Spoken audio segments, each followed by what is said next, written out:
Welcome to iDream media. So sugar వ్యాధి, so దీనికి ఖచ్చితంగా ఆహార నియమాలు పాటించాలని చెప్తారు. అయితే డయాబెటిక్స్ నైట్ మాత్రం ఖచ్చితంగా ఆహారం తీసుకునే దాంట్లో జాగ్రత్తలు తీసుకోవాలని చెప్తారు. మరి షుగర్ పేషెంట్స్ నైట్ ఎలాంటి ఆహారాలు తీసుకోవాలి, ఎలాంటి అవాయిడ్ చేయాలి, అసలు తీసుకోవాల్సిన జాగ్రత్తలు ఏంటి, ఈ వివరాలు తెలుసుకుందాం. ఈరోజు మనతో పాటు ఉన్నారు ప్రముఖ న్యాచురోపతి వైద్యులు డాక్టర్ జ్యోత్స్నా పులిపాటి గారు. మ్యామ్ నమస్తే అండి. నమస్తే అండి. మ్యామ్, జనరల్గానే డిన్నర్ ఖచ్చితంగా ఇంపాక్ట్ చూపిస్తుంది ఈ షుగర్ ఉన్న వాళ్ళకని చెప్తూ ఉంటారు. నైట్ ఏదైతే తీసుకుంటామో అదే షుగర్ బ్లడ్లో ఎక్కువగా కలుస్తుంది, షుగర్ లెవెల్స్ పెరిగిపోతాయని చెప్తూ ఉంటారు. అయితే అసలు ఎలాంటి ఆహారాలు తీసుకోవాలి నైట్? సో డయాబెటిక్స్లో ఒక చాలా లైఫ్ థ్రెటనింగ్ ఒక కండిషన్ ఉంటుందండి. ఏంటి అని అంటే షుగర్ లెవెల్స్ ఎప్పుడైతే ఎక్కువ అవుతాయో, అండ్ మనం విని ఉంటే గనక సైలెంట్ హార్ట్ అటాక్, అంటే హార్ట్ అటాక్ వచ్చింది కూడా తెలియకుండా ఉంటుంది డయాబెటీస్ కండిషన్లో ఉన్నప్పుడు. అండ్ ఇది అన్కంట్రోల్డ్ షుగర్ లెవెల్స్ ఉన్నప్పుడే ఈ కండిషన్కి దారితీస్తుంది. అండ్ అది యూజువల్లీ ఎర్లీ అవర్స్లో బిట్వీన్ 3 AM to 5 AM మధ్యలో జరుగుతుంది ఈ సైలెంట్ హార్ట్ అటాక్స్ అనేది. అది దానికి ముఖ్యంగా మూల కారణం వచ్చేసి ఎప్పుడైతే షుగర్ లెవెల్స్ అన్కంట్రోల్డ్ స్పైకింగ్ అవుతుందో 400, 500, అండ్ ఇది ఒక్క రోజుతో వచ్చింది కాదు, over a period of time ఎప్పుడైతే జరుగుతుందో అలాంటి వాళ్ళకి ఈ కండిషన్ మిగతా పారామీటర్స్ అన్నీ, కార్డియాక్ పారామీటర్స్ అన్నీ కలుపుకొని తీసుకుంటే ఇలాంటి లైఫ్ థ్రెటనింగ్ కండిషన్స్ వచ్చే అవకాశం ఉంటుంది. సో ఇందులో భాగంగా డయాబెటిక్స్ షుగర్ లెవెల్స్ కంట్రోల్లో ఉంచుకోవాలి అని అంటే ముఖ్యంగా నైట్ లాస్ట్ మీల్ అనేది చాలా చాలా ఇంపార్టెంట్. ఈ లాస్ట్ మీల్, డిన్నర్ మీల్ ఏదైతే తీసుకోవాలో అందులో 2 things చాలా ఇంపార్టెంట్. ఒకటి టైమింగ్ అండి. సో టైమింగ్ మనం చెప్తూనే ఉన్నాము, అండ్ మన హెల్త్ పరంగా కూడా, ఇంటర్నల్ బాడీ సైకిల్స్ పరంగా కూడా మ్యాక్సిమం బై 7 PM. ఇంకా చెప్పాలి అని అంటే సూర్యాస్తమం లోపు తీసుకుంటే కనుక that is the best time to have the dinner. దాని తర్వాత ఎందుకనంటే మనకి కనీసం ఒక 3 hours గ్యాప్ మనం పడుకునే దానికి ఉన్నప్పుడు ఈ తీసుకున్న ఫుడ్ అనేది కంప్లీట్గా డైజెస్ట్ అయ్యి, అసిమిలేట్ అయ్యి, అబ్జార్బ్ అయ్యి, ప్లస్ మనకున్న ఆ టైంలో మనం చేసే యాక్టివిటీ ఏదైతే ఉంటుందో అందులో అబ్జార్బ్ అయినది, క్యాలరీగా కన్వర్ట్ అయినది కూడా కంప్లీట్లీ బర్న్అవుట్ అయిపోతుంది, ఆర్ కొంతవరకైనా బర్న్అవుట్ అవుతుంది. సో ఫ్యాట్ డిపాజిషన్ అనేది జరగకుండా ఉంటుంది కార్బోహైడ్రేట్స్ ఏవైతే తీసుకుంటామో. అలా లేకుండా డిన్నర్ టైం డిలే అయిందనుకోండి, మనం తిన్న తర్వాత ఆటోమేటిక్గా తిన్న ఆహారము అలానే ఫ్యాట్ డిపాజిషన్ అనేది జరుగుతుంది, యాక్టివిటీ అనేది ఉండదు, క్యాలరీ బర్నింగ్ ఉండదు. కాబట్టి టైం ఇంపార్టెంట్. సెకండ్ థింగ్ వచ్చేసి ఫుడ్ ఏదైతే తీసుకుంటున్నాము. సో డయాబెటిక్స్ ఖచ్చితంగా లో గ్లైసెమిక్ ఇండెక్స్ ఫుడ్స్ అనేదే ఫుడ్లో ప్రిఫర్ చేయాల్సి ఉంటుంది. అంటే ఏ ఆహారం తీసుకుంటే గనక మన బ్లడ్ షుగర్ లెవెల్ ఇమ్మీడియట్గా బ్లడ్లో స్పైక్ అవ్వదు, అలా కాకుండా నిదానంగా రిలీజ్ అయ్యేటట్లు ఫుడ్స్. సో అలాంటి ఫుడ్స్లో ముఖ్యంగా ఫైబర్ రిచ్ ఫుడ్స్. అందు గురించి డిన్నర్లో మనం ఒక ప్లేట్ తీసుకుంటే గనక అందులో 50% మనం తినే ఆహారంలో రా సలాడ్ పెట్టుకోవడం చాలా ఇంపార్టెంట్. క్యారెట్, కీరా, బీట్రూట్, తర్వాత క్యాబేజ్ కానివ్వండి, టొమాటోస్, ఆనియన్స్, ఇంకా బ్రాకలీ, లెట్యూస్, మన ఇష్టం ఏమైనా కానివ్వండి. ఈవెన్ లేత సొరకాయ, లేత బీరకాయ, లేత దొండకాయలు, ఇవన్నీ కూడా మనం ఇంక్లూడ్ చేసుకోవచ్చు. మనం దాన్ని టర్న్స్ తీసుకుంటూ ఇవాళ ఒక 2-3 వెరైటీస్ తిన్నాము, రేపు ఇంకొక 2-3 వెరైటీస్ తింటాము. ఈ రకంగా తీసుకుంటే అందులో ఉన్న న్యూట్రియంట్స్ అన్నీ కూడా మనకి లభిస్తాయి. సో 50% మన ప్లేట్లో ఫస్ట్ రా సలాడ్స్ పెట్టుకున్న తర్వాత మిగతా 50%లో మోర్ ప్రిఫరబుల్ ఏంటి అని అంటే సూప్స్ కానివ్వండి, అంటే వెజిటబుల్ సూప్.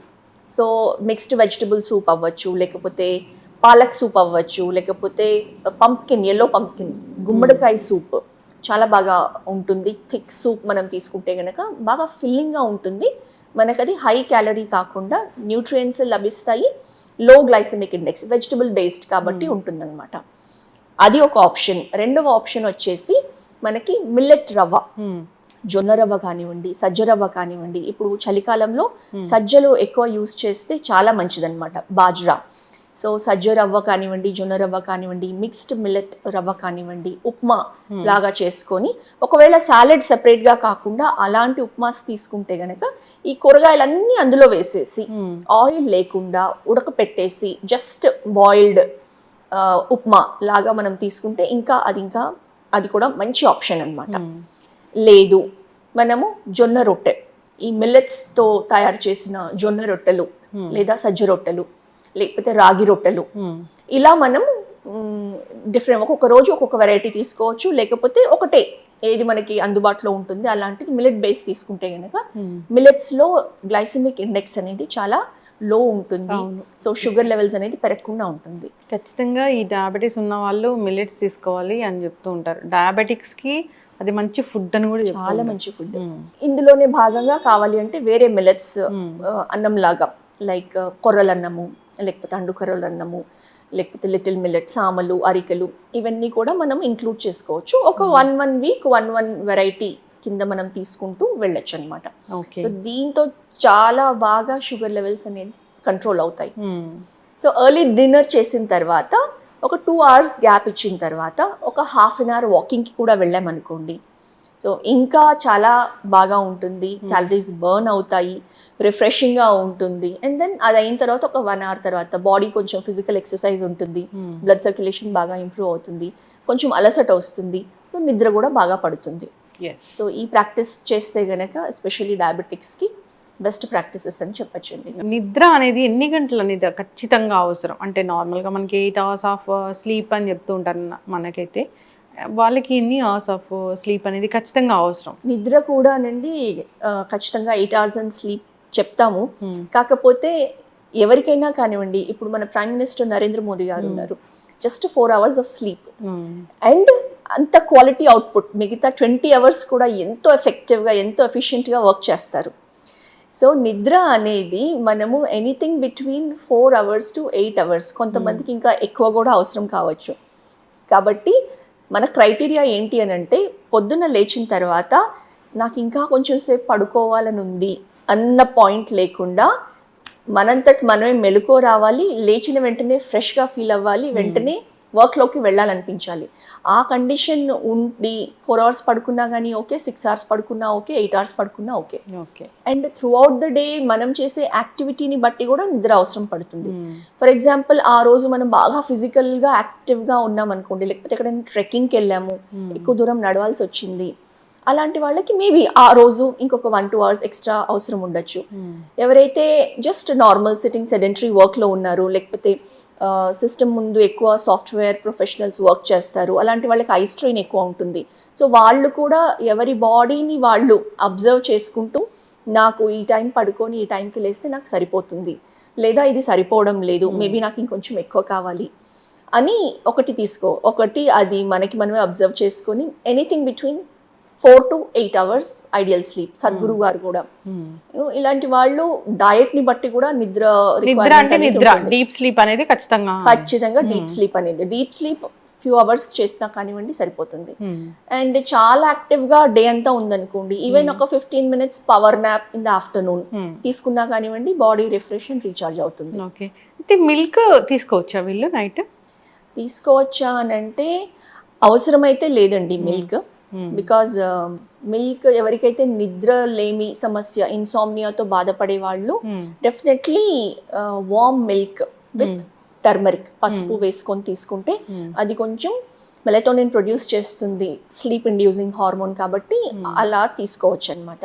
లేకపోతే యాజ్ ఎ మెడిసిన్ కొంచెం వార్మ్ మిల్క్లో మన పసుపుతో పాటు కొంచెం దాల్చిన చెక్క పొడి కూడా యాడ్ చేసుకొని, కొంచెం కావాలనంటే డయాబెటిక్స్ అయితే తేనె డెఫినెట్లీ అవాయిడ్ చేయాలి, ఈ రెండు మిక్స్ చేసుకొని కూడా తీసుకుంటే గుడ్ ఫర్ హెల్త్. కాకపోతే నాట్ రియల్లీ ఎసెన్షియల్ అనమాట, యాజ్ అన్ ఆప్షన్ తీసుకోవచ్చు.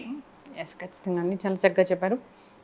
తీసుకోవాల్సిన ఆహారంలో తీసుకోవాల్సిన జాగ్రత్తలు, జనరల్గా కూడా తీసుకోవాల్సిన జాగ్రత్తలు, సో నిద్ర అనేది ఎంత అవసరం, ఎలాంటి ఫుడ్స్ తీసుకోవాలి, ఎలాంటి అవాయిడ్ చేయాలి, షుగర్ లెవెల్స్ పెరగకుండా ఉండాలంటే అని చాలా చక్కగా చెప్పారు. మ్యామ్, డయాబెటిక్ పేషెంట్స్ అనే వాళ్ళు సో ఇద్దరు ఉంటే ఇంట్లో ఒకరికి ఖచ్చితంగా ఉంటుంది డయాబెటీస్, కాబట్టి ఈ జాగ్రత్తలన్నీ తీసుకోవాలని కోరుకుందాం. షుగర్ లెవెల్స్ మరీ పెరగకుండా కాపాడుకోవాలి. ఇక మీ న్యాచురోపతిలో ఈ డయాబెటీస్ని రివర్స్ చేయడం ఎట్లాగనేది మీరు మంచి మంచి ప్రోగ్రామ్స్ అనేవి చేస్తూ ఉంటారు. 90 days of diabetes reversal, diabetes control ఇలా చేస్తూ ఉంటారు. ఎవరైనా ఇంట్రెస్ట్ ఉన్న వాళ్ళు కాంటాక్ట్ చేయాలని కోరుకుందాం మ్యామ్. చాలా చక్కటి ఇన్ఫర్మేషన్ అండి. ధన్యవాదాలు. నమస్తే అండి.